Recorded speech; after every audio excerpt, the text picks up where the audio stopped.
अध्यक्ष महोदय जरा 8-10 मिनिट द्या ना हो साहेब. धन्यवाद सभापति महोदय.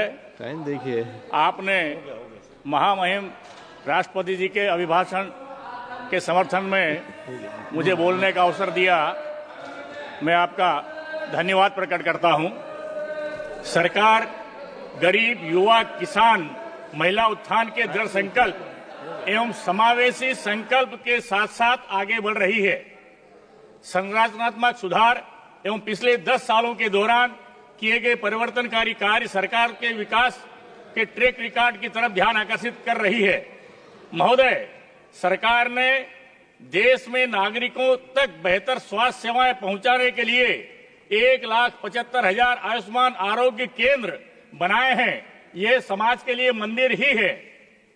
देश में कैंसर मरीजों की बढ़ती संख्या और इलाज में होने वाले खर्च को देखते हुए अनेक कैंसर दवाओं को कस्टम ड्यूटी से मुक्त कर दिया है.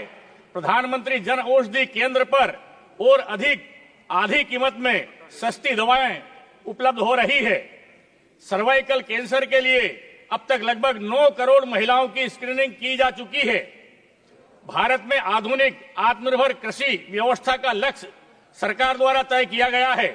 सरकार किसानों को फसलों का उचित दाम दिलाने एवं उनकी आय बढ़ाने के लिए समर्पित भाव से काम कर रही है. आज भारत विश्व का सबसे बड़ा दूध, दाल और मसालों का उत्पादन कर रहा है. सरकार खरीफ और रबी फसलों की एमएसपी निरंतर बढ़ा रही है, खरीदी भी कर रही है.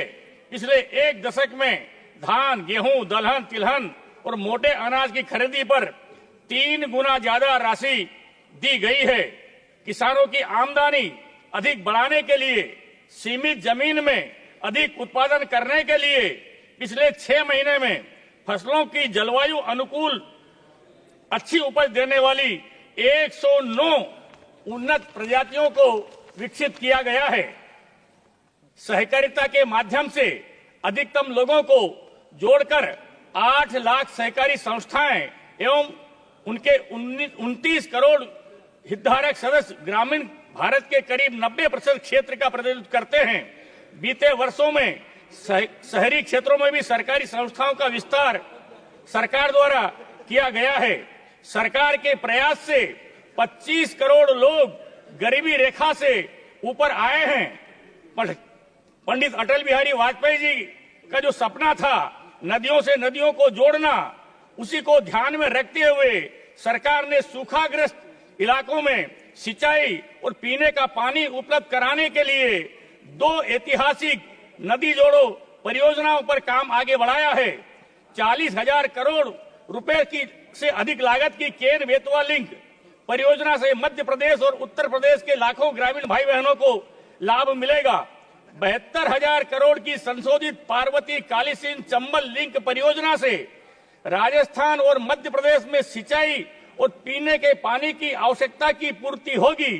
इस परियोजना से मेरे अपने लोकसभा क्षेत्र राजगढ़ में भी 1 लाख हेक्टेयर जमीन सिंचित होगी. पोलारम सिंचाई परियोजना को पूरा करने के लिए 12,000 करोड़ रुपए की अतिरिक्त राशि भी सरकार ने स्वीकृत की है.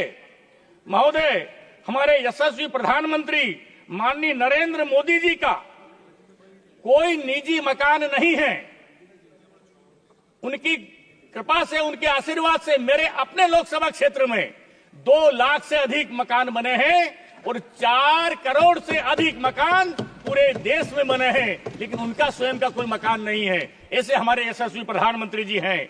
आजादी के 2 दशकों के बाद भी हमारे जिस जनजाति एवं आदिवासी समाज की उपेक्षा होती रही, सरकार ने उसके कल्याण को पहली प्राथमिकता दी.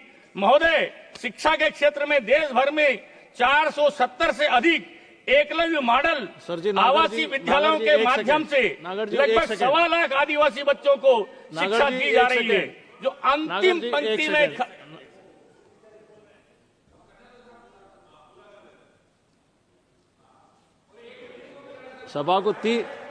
सभा का समय 3 मिनट और आगे बढ़ाया गया है. आप बोलिए. जो लोग अंतिम पंक्ति में खड़े हैं, उनके चेहरे पर खुशहाली इस सरकार के कार्यक्रमों से आ रही है. महोदय, पिछले 10 वर्षों में महोदय, बड़ी खुशी की बात है, मेरे स्वयं के जिले में जो आकांक्षी जिला है, आदरणीय प्रधानमंत्री जी के सहयोग से एक मेडिकल कॉलेज की स्थापना की गई है।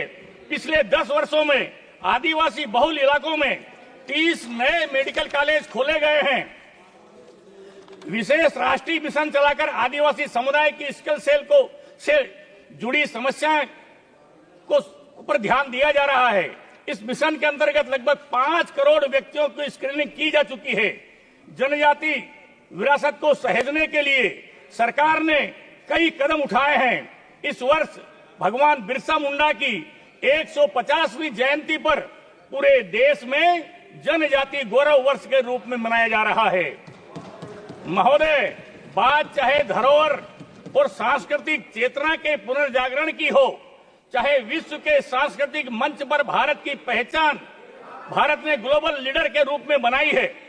सरकार ने रिफॉर्म, परफॉर्म, ट्रांसफॉर्म के 3 मजबूत स्तंभ विकसित किए हैं, जो पूरी दुनिया में भारत के लिए गवर्नेंस मॉडल के रूप में पर्याप्त बनाए गए हैं। वैश्विक अस्थिरता के वातावरण में भारत आर्थिक, सामाजिक और राजनीतिक स्थिरता का स्तंभ बनकर विश्व के सामने आदर्श प्रस्तुत कर रहा है।